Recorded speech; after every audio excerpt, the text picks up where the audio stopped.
Bonjour à tous, nous allons découvrir ensemble de nouvelles technologies et notamment les hologrammes.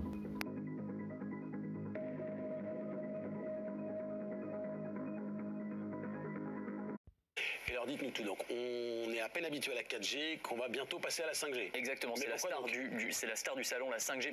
Pourquoi donc? Pour avoir des débits toujours plus rapides, évidemment 10 à 20 fois plus rapides que ce qu'on a aujourd'hui sur notre smartphone. Alors à quoi ça sert d'avoir des débits plus rapides?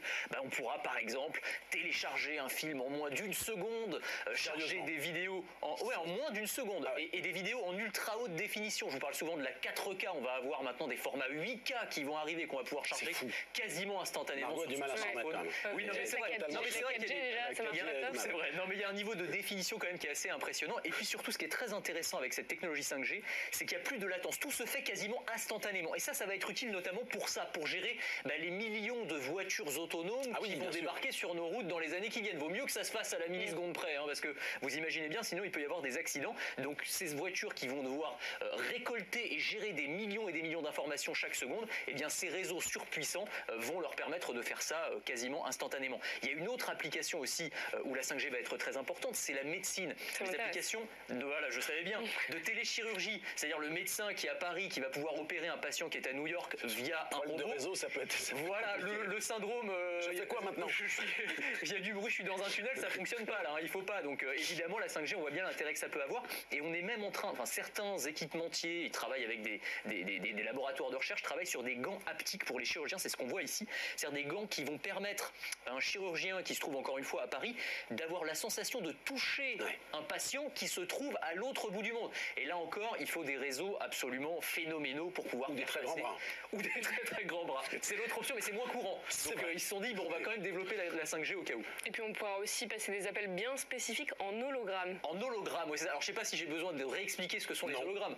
Technologie rendue populaire par Star Wars et par Jean-Luc Mélenchon, donc on voit tous à peu près ce que c'est. Je connais pas, ni l'un ni l'autre. Donc c'est ça. Voilà, c'est en gros, c'est vous décrochez le téléphone et vous allez avoir votre interlocuteur qui jaillit de l'écran comme le génie de la lampe d'Aladin. Donc là encore, il faut des réseaux très très costauds pour faire passer ces informations-là. On peut aussi prendre des selfies holographiques, donc on prend une photo, on peut la faire sortir du téléphone et jouer avec. Enfin, c'est de la science-fiction, mais c'est ce que promettent les opérateurs dans les années qui viennent avec cette technologie 5G. Alors il faudra quand même racheter un téléphone, faut préciser. Vous pourrez faire votre chronique à distance? Je pourrais aussi faire ma chronique en hologramme. Ah non, il viendra ici, mais nous serons ailleurs.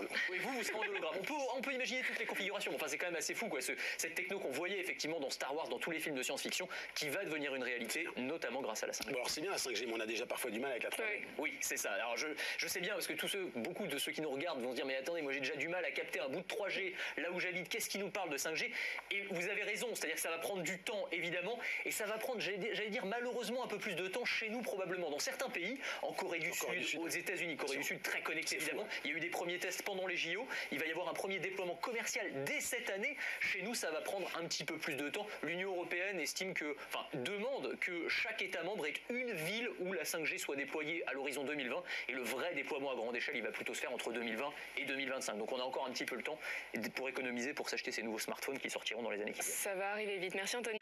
Avouez, on rêve tous de pouvoir se téléporter. Et ça, Google s'en est bien rendu compte. Bon, c'est pas exactement de la téléportation, mais ça s'en rapproche. Microsoft a fait une nouvelle démonstration de son casque de réalité augmentée, HoloLens, baptisé Holoportation. En gros, vous avez besoin de 2 casques de réalité virtuelle et d'une pièce équipée de caméra 3D. Et avec ce matériel, il vous sera possible de voir un proche ou de discuter avec lui tout en vous trouvant à 2 endroits différents. Et chaque geste de la personne est reproduit par l'hologramme comme vous le voyez à l'écran. On parlait souvent des lunettes Google, mais elles ne sont pas encore sorties et Google voit déjà plus loin avec des lentilles de contact caméra.